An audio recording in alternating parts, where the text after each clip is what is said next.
Ruth Davidson, this speech here at the University of Glasgow in part is a celebration about what migrants can do for the economy. So is now the time for you to say to the UK government, once and for all, abandon this target of cutting net migration to the tens of thousands? Well, that's one of the elements of the speech that I'm giving tonight. I've said before, and I'm saying it very plainly, that a target that was set 9 years ago now, when unemployment was running at more than 8%, needs to be revisited when we've got near full employment. We're now at less than 5%. It's also a target that we've never hit in any of those 9 years.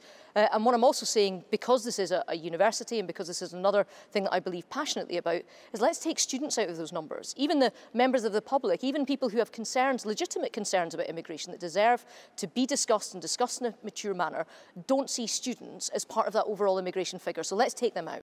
Do you believe that a one-size-fits-all immigration policy, if the government continue with it, could act as a potential brake on economic growth in Scotland?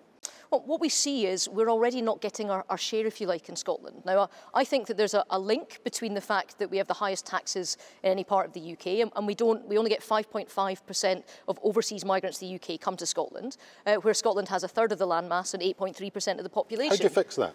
Well, first of all, what I'd like to see is greater economic growth. So people, when they come to the UK, say, right, which part of the UK is charging ahead? Where's the best possible life for me and my family? I want that to be Scotland. Now, at the moment, we've got growth rates that are less than half of the rest of the UK.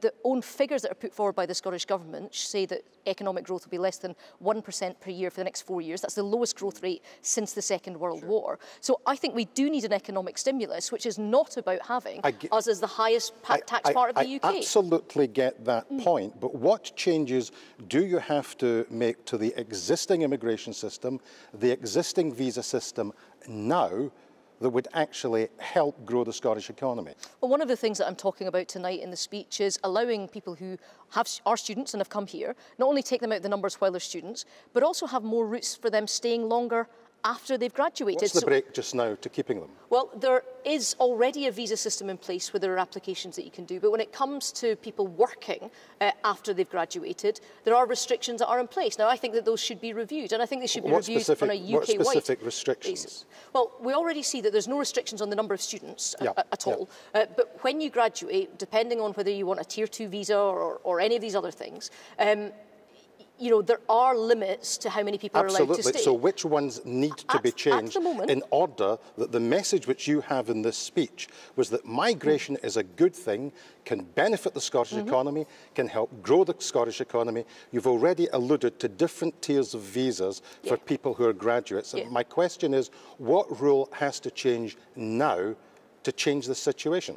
Well, what I'm saying is we've already got a scheme in place to look at this. So there's a pilot project going on. It started off only in 4 universities in England. I was a bit upset that there was nothing north of the Watford Gap in there. It now includes other universities, including, I believe, the University of Glasgow. I'll wait for the data to come back on that, but hopefully it will point to the fact that people that we've invested in higher education, we've invested in their academic qualifications and rigour, have got an ability to contribute to the common good and shouldn't be asked then to leave once they've graduated. What role should the Scottish Parliament have in this? Well, I think what's important, and I think that there is a good role the Scottish Parliament could play, and I've been talking about this for a while, but let's make us that dynamic part of the UK that actually attracts more of the overseas people that come. What formal role should the Scottish Parliament have, given that the immigration system at the moment is a one-size-fits-all system which has been driven by targets which the Scottish Parliament has no say over whatsoever? Well, at the moment, in Scotland, you have areas that are legislated over by Holyrood, you have areas that are legislated over by the UK government, you've got areas in between. Now, we've had several updates to the Scotland Act of what powers the Scottish Parliament should have. They were unanimously passed, the Calman Commission report, the Smith Commission report.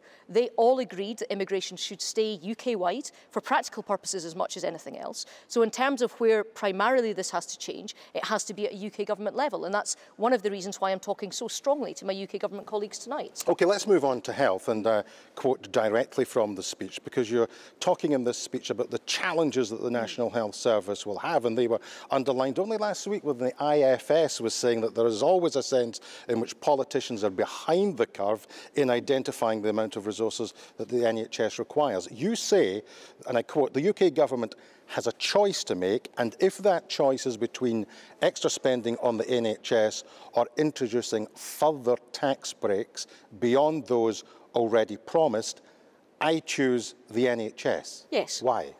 Well, because we are at that crunch point, and it's not just the IFS that has identified it. There are other areas that have too, because of the ageing demographic, because of changes in social care and combining with NHS budgets. These are issues affecting not just the UK, but the whole of Western democracy, really. We need to make a decision about, do we want above inflation input into the NHS?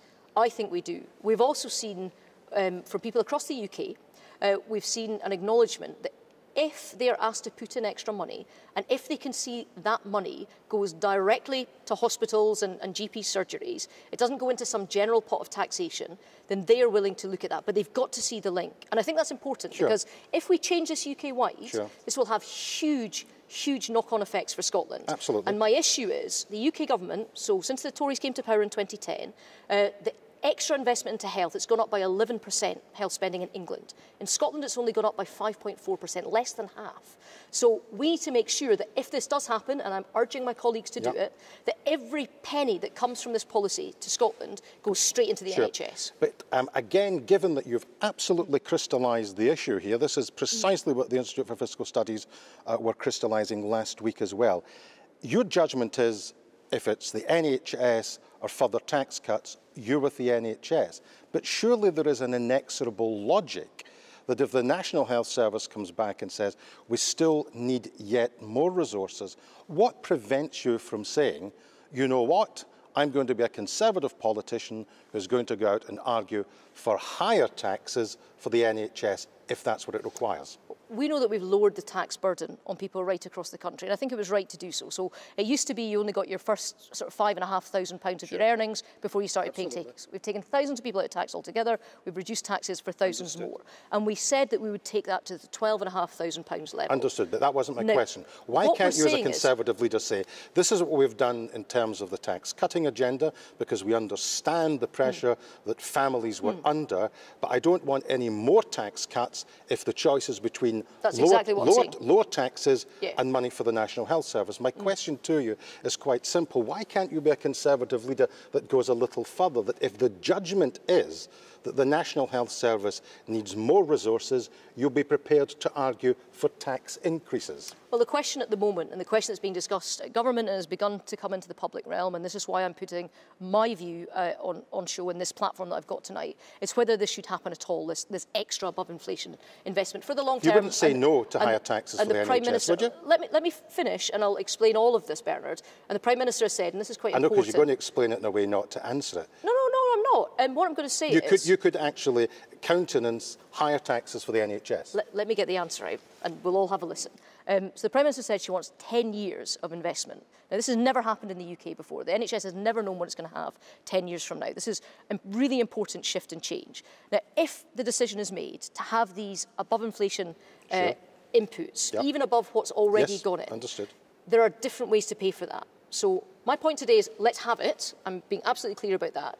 And then let's see the sums in the different ways. So that could be through general taxation, but I think that the public wouldn't trust the government on that, any government on that, which is why we've seen they want to see the link from their own pocket to the hospitals. You could raise national insurance and ring fence it. You could increase borrowing to fund services. Now, let's see what the Treasury comes back with in terms of the sums. So I'm not going to opine today the method. What I'm saying is, let's have that outcome. Let me move on to Brexit, because Michel Barnier has made the point time and again that in order to prevent a hard border in Ireland, he believes there needs to be a bespoke solution.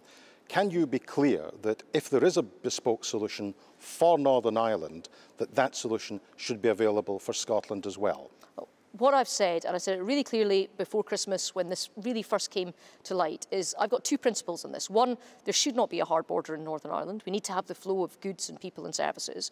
And two, we can't have one part of the United Kingdom being left behind, like Northern Ireland, so a different deal for them than the rest of the UK. We can't have a border in the Irish Sea. It's not in Scotland's interest. I don't believe it's in Northern Ireland's interests or the rest of the UK's either.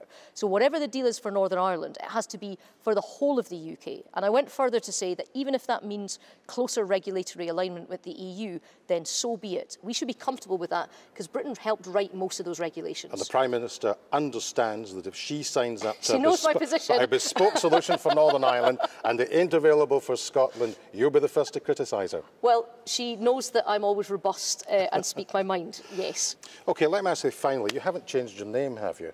No, I haven't. Why? No, it's just that I was reading The Scotsman and The Guardian and The Sun, and there was a picture of you with the word Messiah next to it. And right. apparently, Michael Gove is about to take over, but only interim as leader of the Conservative Party, because you're going to be the UK Conservative Party leader after him. Where is all this coming from? I have absolutely no idea, but last week it was Jacob Rees-Mogg, the week before it was Boris Johnson. I think there's a whole industry that goes on at Westminster of journalists writing fairy stories. I know who the Prime Minister is. It's Theresa May. She's got my support, and she's got some really big Brexit negotiations next month, and I'll stand right behind her. Could you ever see yourself in the House of Commons? I'm not sure I can. I really don't. Never? I don't know, but I don't think so, and I certainly don't see myself as Prime Minister. But you should never say never. Right, OK, I'll take that under advice from you, Bernard. So you might. I don't know what you're trying to get me to say, but I know what my job is. My job is to lead the Scottish Conservative Party. I want to be the First Minister of Scotland, and that's what I'm working towards. And that's what you'll be doing in 2021? I hope so. Ruth Davidson, thank you very much indeed for joining us in Scotland tonight.